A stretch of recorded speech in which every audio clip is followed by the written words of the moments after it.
ओम शांति। आज बाबा के 10 तारीख के महावाक्य हैं।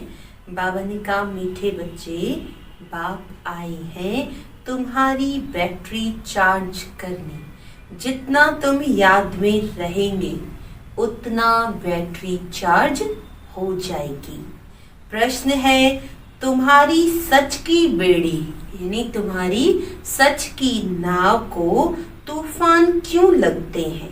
तो उत्तर में बाबा ने बताया, क्योंकि इस समय आर्टिफिशियल बहुत निकल पड़े हैं। कोई अपने को भगवान कहते, कोई रिद्धि सिद्धि दिखाते, इसीलिए मनुष्य सच को परख नहीं सकते। सच की बेड़ी को हिलाने की कोशिश करते हैं, परंतु तुम जानते हो कि हमारी सच की नाव कभी डूब नहीं सकती। आज जो विघन डालते हैं वे कल समझेंगे कि सदगति का रास्ता यहाँ ही मिलना है। सबके लिए यह एक ही हट्टी है। ओम शांति।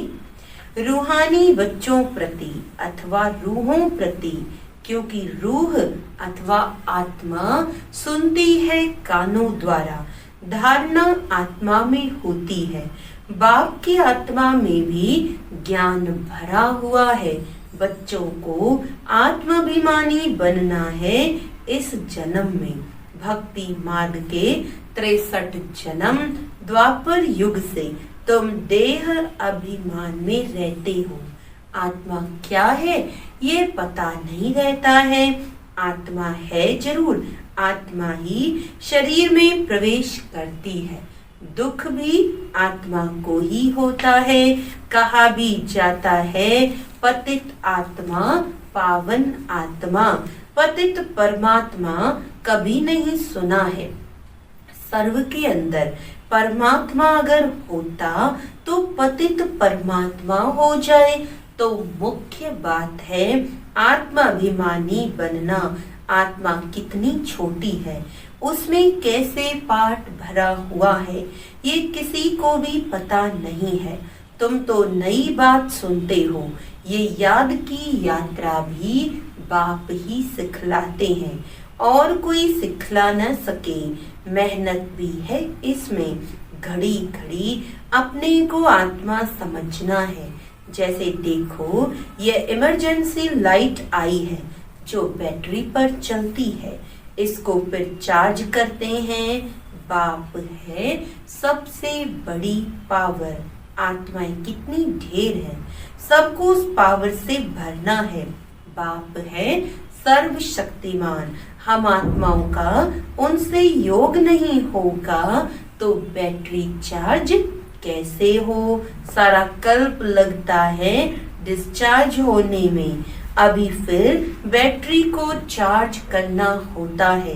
बच्चे समझते हैं हमारी बैटरी डिस्चार्ज हो गई है, अब फिर चार्ज करनी है। कैसे? बाबा कहते हैं मेरे से योग लगाओ।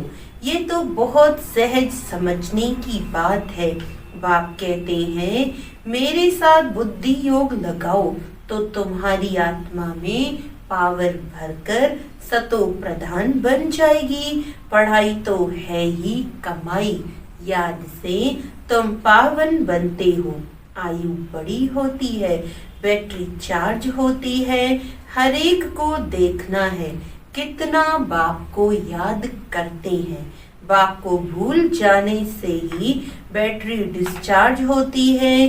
कोई का भी सच्चा कनेक्शन नहीं है। सच्चा कनेक्शन है ही तुम बच्चों का। बाप को याद करने बगैर ज्योति जगेगी कैसे? ज्ञान भी सिर्फ एक बाप ही देते हैं। तुम जानते हो ज्ञान है दिन, भक्ति है रात, फिर रात से होता है वैराग्य, फिर दिन शुरू होता है। बाप कहते हैं रात को भूलो, अब दिन को याद करो। स्वर्ग है दिन, नरक है रात। तुम बच्चे चैतन्य में हो। ये शरीर तो विनाशी है, मिट्टी का बनता है, मिट्टी में मिल जाता है। आत्मा तो अविनाशी है ना, बाकी बैटरी डिस्चार्ज होती है। अभी तुम कितने समझदार बनते हो। तुम्हारी बुद्धि चली जाती है घर में, वहां से हम आए हैं। यहाँ सूक्ष्म वतन का तो मालूम पड़ गया। वहाँ 4 भुजाएं विष्णु की दिखाते हैं, यहाँ तो 4 भुजा होती नहीं। ये किसी को भी बुद्धि में नहीं होगा कि ब्रह्मा सरस्वती फिर लक्ष्मी नारायण बनते हैं। इसीलिए विष्णु को 4 भुजा दी है। सिवाय बाप के कोई समझा न सके। आत्मा में ही संस्कार भरते हैं। आत्मा ही तमो प्रधान से फिर सतो प्रधान बनती है। आत्मा ही बाप को पुकारती हैं, ओ बाबा हम डिस्चार्ज हो गए हैं, अब आप आओ, हमको चार्ज होना है। अब बाप कहते हैं जितना याद करेंगे उतना ताकत आएगी। बाप से बहुत लव होना चाहिए। बाबा हम आपके हैं, आपके साथ ही घर जाने वाले हैं। जैसे पियर घर से ससुर घर वाले ले जाते हैं ना, यहाँ तुमको 2 बाप मिले हैं श्रृंगार कराने वाले। श्रृंगार भी अच्छा चाहिए, अर्थात सर्वगुण संपन्न होना है, बनना है। अपने से पूछना है मेरे में कोई अवगुण तो नहीं है। मनसा में भल तूफान आते हैं, कर्मणा से तो कुछ नहीं करता हूँ, किसी को दुख तो नहीं देता हूँ। बाप है दुख हरता, सुख करता, हम भी सबको सुख का रास्ता बताते हैं। बाबा बहुत युक्तियां बतलाते रहते हैं। तुम तो हो सेना, तुम्हारा नाम ही है प्रजापिता ब्रह्मा। कुमार कुमारियां कोई भी अंदर आए, पहले पहले तो ये पूछो कि कहाँ से आए हो, किसके पास आए हो। कहेंगे हम बीके के पास आए हैं। अच्छा ब्रह्मा कौन है? प्रजापिता ब्रह्मा का नाम कभी सुना है? हाँ, प्रजापिता के तो तुम भी बच्चे हो। प्रजा तो सब हो गए ना, तुम्हारा बाप है, तुम सिर्फ जानते नहीं हो। ब्रह्मा भी जरूर किसी का बच्चा होगा ना। उनके बाप का कोई शरीर तो देखने में नहीं आता है। ब्रह्मा विष्णु शंकर इन तीनों के ऊपर है शिव बाबा, त्रिमूर्ति शिव। कहा जाता है तीनों का रचयिता। त्रिमूर्ति शिव कहा जाता है तीनों का रचयिता। ऊपर में एक शिव बाबा, फिर है 3। जैसे सिजरा होता है ना, ब्रह्मा का बाप जरूर भगवान ही होगा, वह है आत्माओं का पिता। अच्छा, फिर ब्रह्मा कहाँ से आया? बाप कहते हैं मैं इनमें प्रवेश कर इनका नाम रखता हूँ ब्रह्मा। तुम बच्चों के नाम रखे तो इनका भी नाम रखा ब्रह्मा। कहते हैं ये मेरा दिव्य अलौकिक जन्म है। तुम बच्चों को तो एडॉप्ट करता हूँ, बाकी इनमें प्रवेश करता हूँ, फिर तुमको सुनाता हूँ। इसीलिए ये हो गए बाप दादा। जिसमें प्रवेश किया उनकी आत्मा तो है ना, इनके बाजू में आकर बैठता हूँ। 2 आत्माओं का पाठ तो यहाँ बहुत चलता है। आत्मा को बुलाते हैं तो आत्मा कहाँ आकर बैठेगी? जरूर ब्राह्मण के बाजू में आकर बैठेगी। यह भी 2 आत्माएं हैं, बाप और दादा। इनके लिए बाप कहते हैं अपने जन्मों को नहीं जानते हो। तुमको भी कहते हैं तुम अपने जन्मों को नहीं जानते थे, अब स्मृति आई है। कल्प कल्प 84 का चक्र लगाया है, फिर वापस जाते हैं। यह है संगम युग, अब ट्रांसफर होते हैं। योग से तुम सतो प्रधान बन जाएंगे।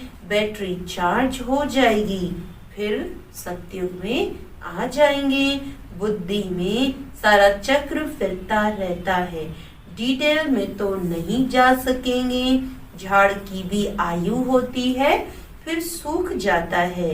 यहाँ भी सब मनुष्य जैसे सूख गए हैं, सब एक दो को दुख देते रहते हैं। अभी सबका शरीर खलास हो जाएगा, बाकी आत्माएं चली जाएंगी। ये ज्ञान बाप के सिवाय कोई दे ना सके। बाप ही विश्व की बादशाही देते हैं, उनको कितना याद करना चाहिए।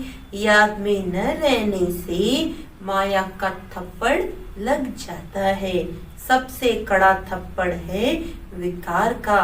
युद्ध के मैदान में तुम ब्राह्मण ही हो ना, तो तुमको भी तूफान आएंगे, परंतु कोई विकर्म नहीं करना है। विकर्म किया तो हार खाई। बाबा से पूछते हैं, ये करना पड़ता है। बच्चे तंग करते हैं तो गुस्सा आ जाता है।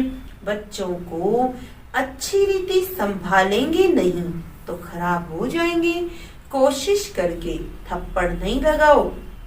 कृष्ण के लिए भी दिखाते हैं ना, ओखली से बांधा, रस्सी से बांधो, खाना न दो।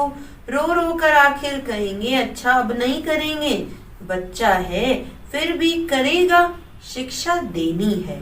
बाबा भी बच्चों को शिक्षा देते हैं। बच्चे कभी विकार में मत जाना, कुल कलंकित नहीं बनना। लौकिक में भी कोई कपूत बच्चा होता है तो माँ बाप कहते हैं ना, ये क्या काला मुंह करते हो, कुल को कलंक लगाते हो। हार जीत जीत हार होते होते आखिरीन जीत हो जाएगी। सच की बेड़ी भी सच की नाव है, तूफान बहुत आएंगे क्योंकि आर्टिफिशियल बहुत निकल पड़े हैं। कोई अपने को भगवान कहते, कोई क्या कहते हैं। रिद्धि सिद्धि भी बहुत दिखाते हैं, साक्षात्कार भी कराते हैं। बाप आते ही हैं सर्व की सदगति करने। फिर न तो ये जंगल रहेगा, न जंगल में रहने वाले लोग। अभी तुम हो संगम युग पर, जानते हो कि ये पुरानी दुनिया कब्रिस्तान हुई पड़ी है।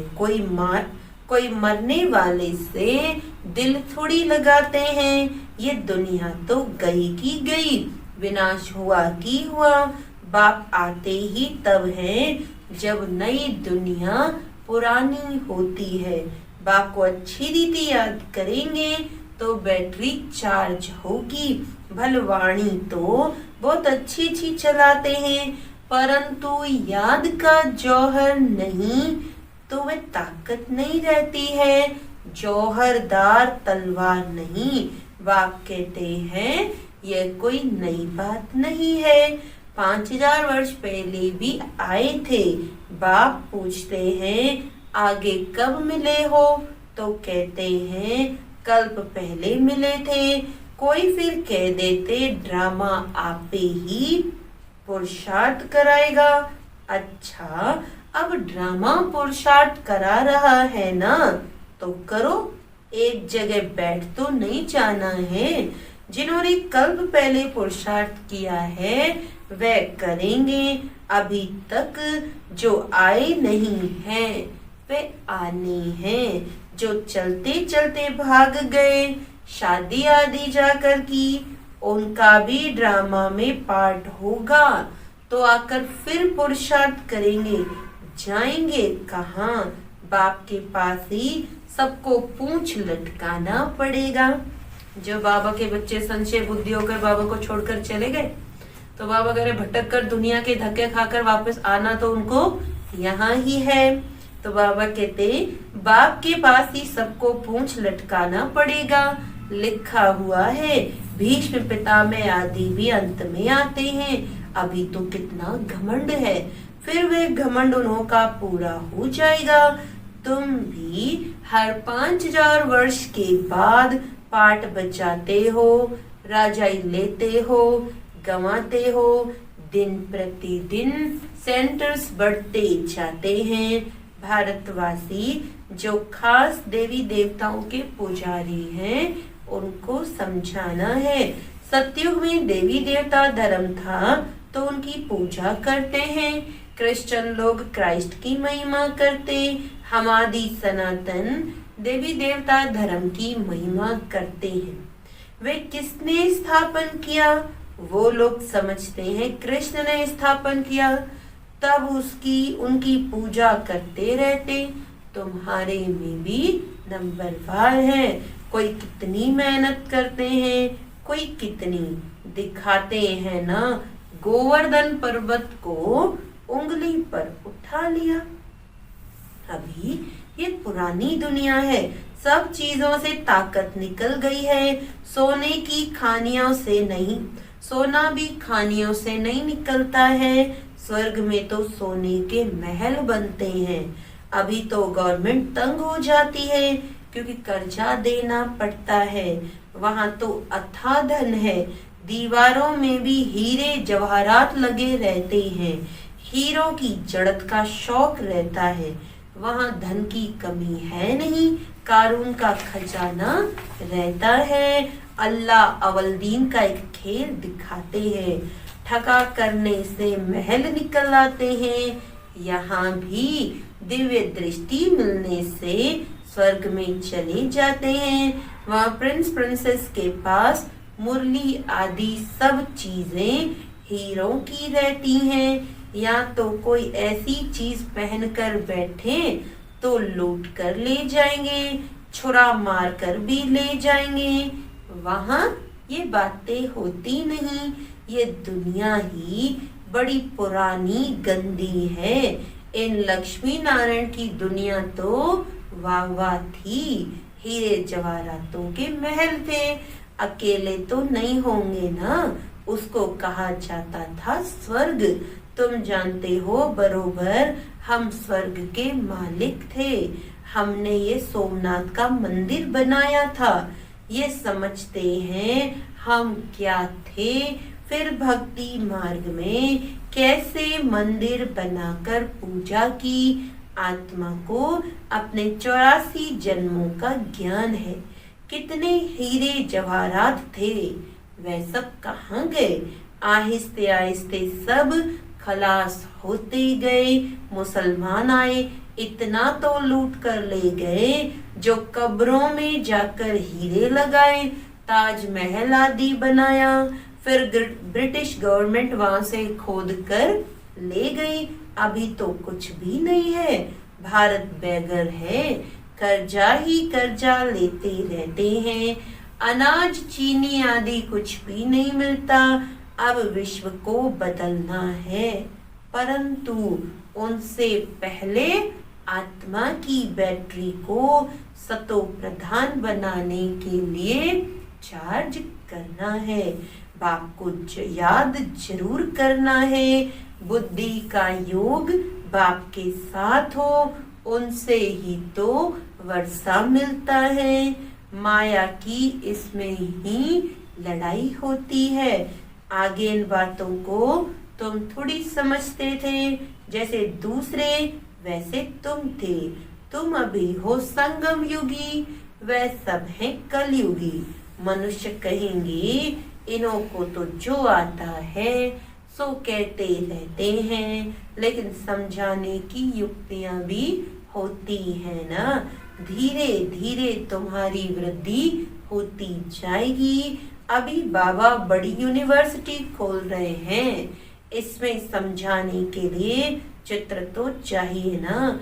आगे चलकर तुम्हारे पास ये सब चित्र ट्रांसलाइट के बन जाएंगे, जो फिर तुमको समझाने में भी सहज हो।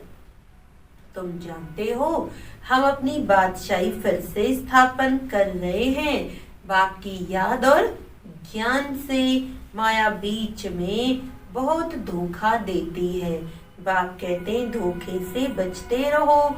युक्तियां तो बतलाते रहते हैं, मुख से सिर्फ इतना बोलो कि बाप को याद करो, तो तुम्हारे विकर्म विनाश होंगे और तुम यह लक्ष्मी नारायण बन जाएंगे। ये बैजिस आदि भगवान ने खुद बनाए हैं, तो इनका कितना कदर होना चाहिए। अच्छा, मीठे मीठे सिक्किलते बच्चों प्रति माता पिता बाप दादा का याद प्यार और गुड मॉर्निंग। रूहानी बाप की रूहानी बच्चों को नमस्ते। हम रूहानी बच्चों की रूहानी बाप दादा को याद प्यार गुड मॉर्निंग, नमस्ते नमस्ते नमस्ते जी। धारणा के लिए मुख्य सार है, सर्व गुणों से अपना श्रृंगार करना है, कभी किसी को दुख नहीं देना है। सर्व गुणों से अपना श्रृंगार करना है, कभी किसी को दुख नहीं देना है, सबको सुख का रास्ता बताना है। सारी दुनिया कब्रिस्तान हुई पड़ी है, इसीलिए इससे दिल नहीं लगानी है। स्मृति रहे कि अभी हम ट्रांसफर हो रहे हैं, हमें तो नई दुनिया में जाना है। वरदान में बाबा ने आज पक्का कराया है कि प्रवृत्ति में रहते मेरेपन का त्याग करने वाले, प्रवृत्ति में रहते मेरेपन का त्याग करने वाले सच्चे ट्रस्टी माया जीत भव। जैसे गंदगी में कीड़े पैदा होते हैं, वैसे ही जब मेरापन आता है तो माया का जन्म होता है। माया जीत बनने का सहज तरीका है, स्वयं को सदा ट्रस्टी समझो। ब्रह्मा कुमार माना ट्रस्टी, ट्रस्टी की किसी में भी अटैचमेंट नहीं होती, क्योंकि उनमें मेरापन नहीं होता। गृहस्थी समझेंगे तो माया आएगी, और ट्रस्टी समझेंगे तो माया भाग जाएगी। इसीलिए न्यारे होकर फिर प्रवृत्ति के कार्य में आओ तो माया प्रूफ बन जाएंगे। स्लोगन है, जहां अभिमान होता है, जहां अभिमान होता है वहां अपमान की फीलिंग जरूर आती है। अभिमान वाले को ही अपमान की फीलिंग आती है, इसलिए हमें देह का अभिमान छोड़ना है। अच्छा, ओम शांति।